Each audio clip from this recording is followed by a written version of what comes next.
police are still investigating Friday night's incident right here in Tel Aviv, in which Israeli Arab Yusuf Abu Jabbar rammed his car into a crowd of Italian tourists on the beachfront, injuring several and killing 35-year-old lawyer Alessandro Parini. Autopsy results revealed today that Parini did die from the car crash, discounting early reports that he may have also been shot by Abu Jabbar. Police have yet to clarify, in fact, if Abu Jabbar, who was shot dead by officers on the scene, had a weapon in the car, but still say this was a terror attack. Here's what Italy's ambassador to Israel, Sergio Barbanti, had to say on the attack. In many occasions, Italy has expressed solidarity to Israel for terrorist attacks. As you mentioned, terrorism is a common enemy everywhere. This time, the victims are Italian. But I'd like to stress this is a shared tragedy, what happened last night, shared between Italy and Israel for the loss of Alessandro Parini. And for more, we're joined by Anna Momigliano, a freelance journalist in Milan, Italy. Anna, thank you for joining us. First of all, give us a sense. Thank you for having me. Give us a sense of how this story is being covered there in Italy, the death of this lawyer.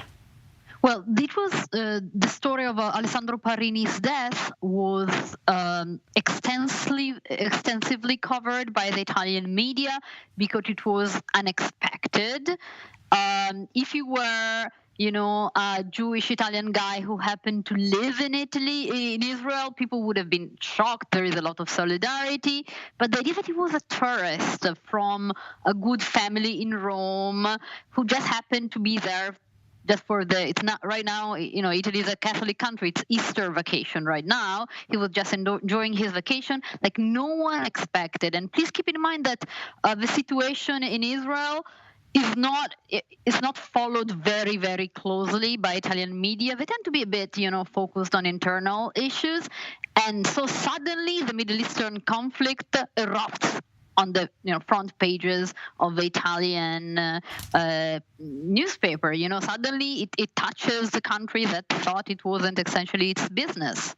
Right. Now, Prime Minister Netanyahu, in fact, recently was in Italy, in Rome, meeting with your Prime Minister. And I could say this government is one of the ones that have been closer or sought closer ties with Israel. Let's talk about the government's response also to this incident.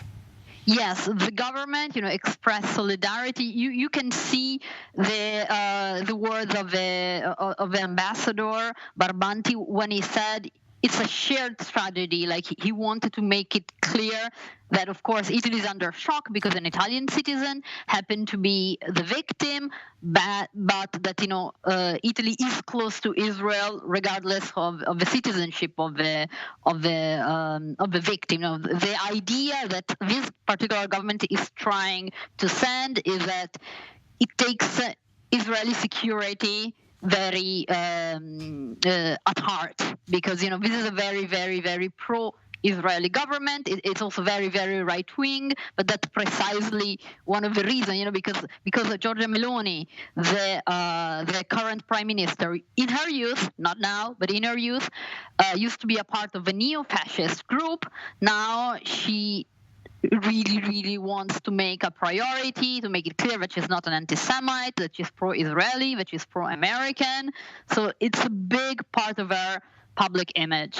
All right. Well, certainly we in Israel also mourn the life of this young man who, as you said, came to Israel for a vacation during this Easter week. May his memory be a blessing. Anna Momigliano, thank you for joining us on The Rundown. Thank you.